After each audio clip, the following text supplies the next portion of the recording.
Hi everybody, it's Dave here. We've got an interesting topic for you today. We're going to take a look at the Sony APM speakers. Now, Sony APM speakers have been around since the late 70s, early 80s. Sony APM stands for Accurate Pistonic Motion. So that's quite a mouthful. And I picked some up from a local neighbor. I was a little hesitant about getting them, but they do sound fine. And we'll take a look at some of the interesting technology involved here and look at the history of that technology. This is not going to be a complete review about Sony Corporation. That's more than I'm ready to handle in my little audio series that we do. But I think just to focus on this particular technology and where it was and where it is even today is quite interesting. So let's have a look at the Sony APM.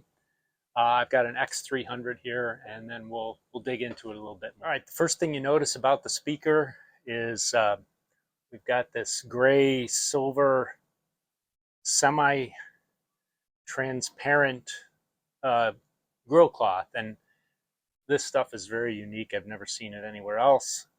It's there intentionally, obviously, and the main feature is the square shape of the drivers. It's a three-way on the X300, tweeter, mid, and woofer. We'll pull this is a particle board vinyl covered cabinet. Pull the cover off here and get you a little closer look at it.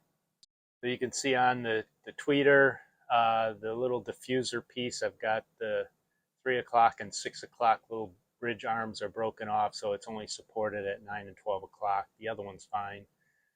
We've got a mid-range. This bezel we'll take a look at. This is a removable bezel on the mid-range and then the separate driver, and a removable bezel down here on the woofer, and the driver is separate. There is a small slotted port as well, but the port I don't think is intended for anything other than, it's not really an acoustically tuned port. It's just a port because it's only about an inch deep and just a little trim piece. Let's start with the tweeter. So I've got a pair of these, obviously, and so I've pulled the drivers out so you can get a look. Here is the actual driver in the APM X300. You can see the part numbers there, but you really can't disassemble it and keep it functional. So you can see there's a little piece of foam gasket on the back side. See the tweeter sealed onto this bezel. I looked with a flashlight in there. It's a traditional conical tweeter, so there's nothing really consistent with the planar technology other than they've obviously kept up with the square theme and try to make everything look square and flat, consistent with the other drivers. So not much to look at here. Mid-range, let's start with the mid-range next. I'll show you a close-up. There's the part number. Nice beefy magnet. In this case, it is sealed on the back side, and the front side, the surround is actually impregnated fabric of some sort, and then it has the honeycomb sandwich surface, the plane surface, which is their piston surface. So I would expect inside here we would find, if we were to take this apart, we would find a traditional cylindrical shape on the voice coil and the voice coil bobbin, and then that's connected from back to this front planar surface, probably just glued on. And so this whole square surface, is moving in and out with the signal. So that's quite interesting.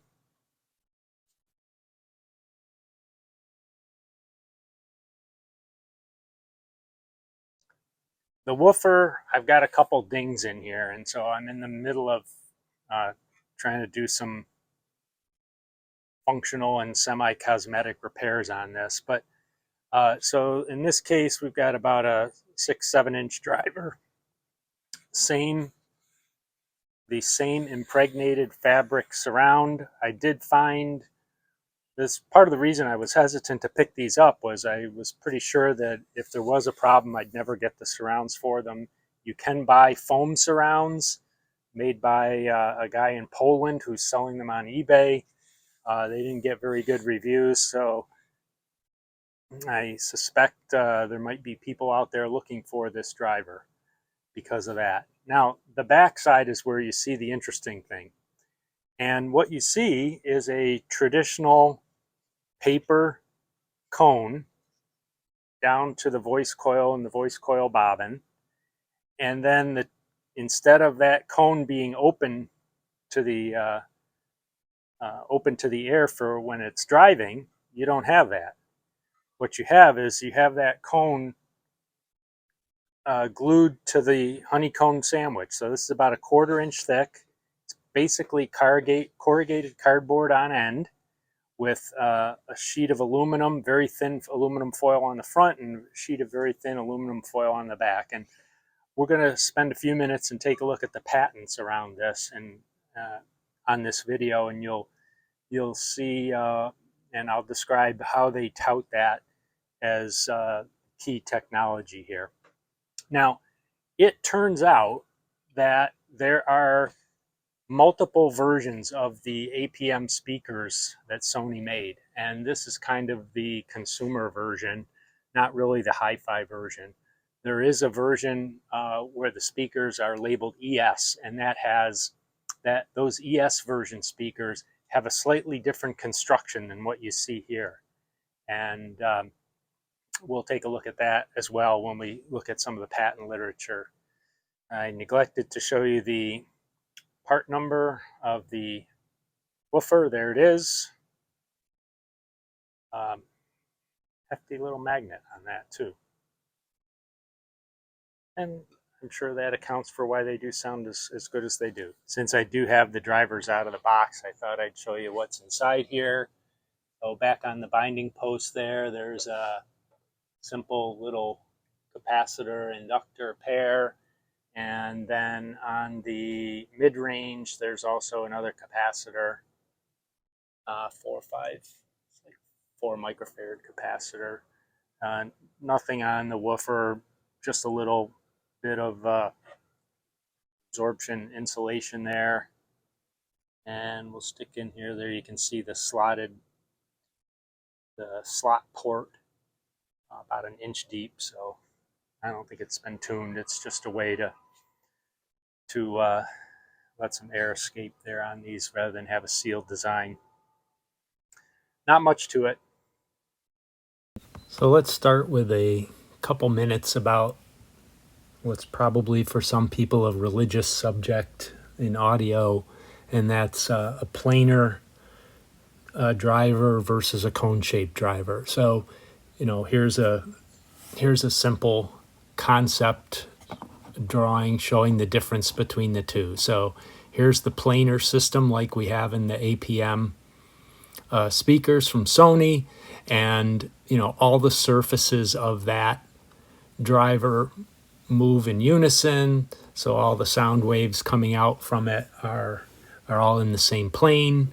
And you can imagine how different that is in a cone. In the cone shape driver, everything's moving, but the origin point for each of the sound waves from each point of the cone is slightly different. So the sound waves arrive at your ear in a slightly phased relationship. And so this whole question of phase difference and timing differences and those slight nuances of how the sound reaches your ear from the driver, that all adds to the difference between the two. And that's probably the key difference.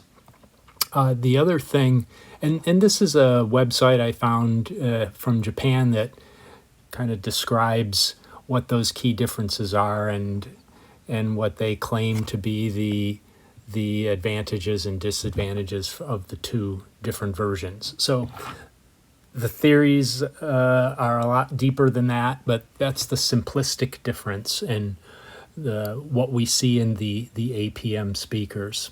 Let's take a little deeper look at the patents. This is probably the key patent that I found that describes the speakers that are in the ES series from Sony. And if we take a look at that, we see, let's go down and look at this drawing first. This is pretty clearly showing what we have in our APM-X300s. Here's the voice coil connected to the bobbin. The bobbin is connected to the bottom surface of the driver honeycomb, which is shown here. This is the honeycomb plate, and it's connected at the bottom, and that's being driven up and down vertically.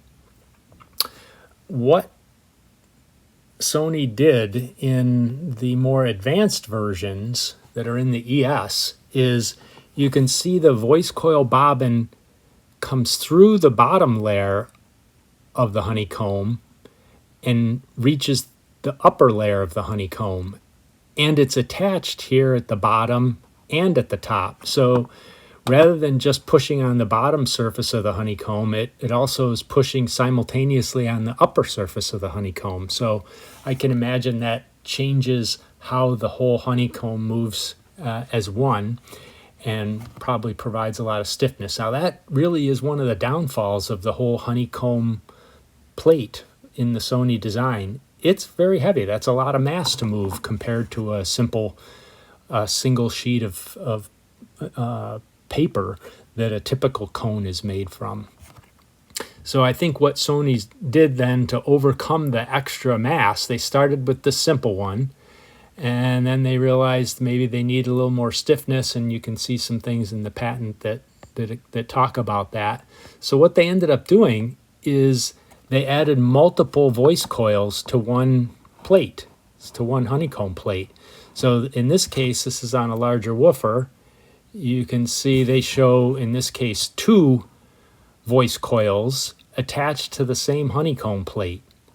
And this expanded in the ES series. They sometimes had as many as 4 of voice coils being given the same signal and simultaneously then driving that plate. And that, I believe, is one of the key reasons the ES series are, well, certainly more expensive, but probably also sound a lot better. Unfortunately, I don't have an ES to compare to the X300 that we have, but it's all based on this planar technology of the honeycomb plate. I started looking at some other patents, and I found this one. And it was in Japanese, so that didn't help me too much, but some of the images looked interesting.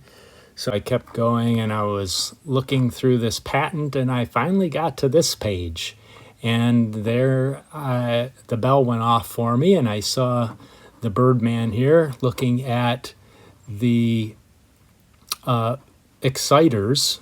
I think that's what they're typically called now, essentially the voice coil, mounted to the back side of the laptop screen. And that provides the laptop screen, then therefore provides the entire speaker function for the laptop. The screen is actually vibrating at the acoustic frequencies that you need to produce the sound for the speaker. So and that made me realize that, and there are some laptops that do that today, and if you keep looking, this is really where Sony ended up taking this technology. And turns out in 2017, they introduced the first Sony television, a Bravia version that had this acoustic surface audio. And you can watch the videos here. We'll play that real quick. And they had a variety of combinations of how many exciters they would put on the screen. They made a center channel, and then they made stereo, and then they had other versions that had 4 drivers. So there you see just a little simulation of the screen vibrating and from the exciter. There's another video here, pretty much shows the same thing, but with multiple exciters, and just trying to get you the impression of how the sound can, truly come from the screen as opposed to from some other speakers. So this is all on the Sony website. You can go take a look at it. This was interesting. I saw that they actually have the tweeter vibrating on the frame bezel of the system. Actually produces a different range of frequency than the screen. So, they've taken this a long way. And I think they don't make speakers with the planar driver anymore, the Honeycomb, but they are using the concepts and the foundational patents in other products that they're producing today. But where can you go with this? And even though Sony's not making speakers, I found this website from this company Teragaki in Japan. Wouldn't surprise me if it includes some former Sony designers, but these are essentially wooden planar driver surfaces. And take a look at this one here. This is the TERRA-SP3000, $21,000. You can click on this. That entire wood, light colored wood surface is the driver. And you can see they've put ribs on it to try to stiffen it up, and also gives it a little appeal as well. And they talk about the realistic dimensional sound. Sound field extends 360 degrees. So that's in the ear of the beholder, of course. But it just goes to show you where the planar systems have gone over time compared to where they really started in the commercial space. All right. Hope you enjoyed this video. Let's have a listen to the speakers now.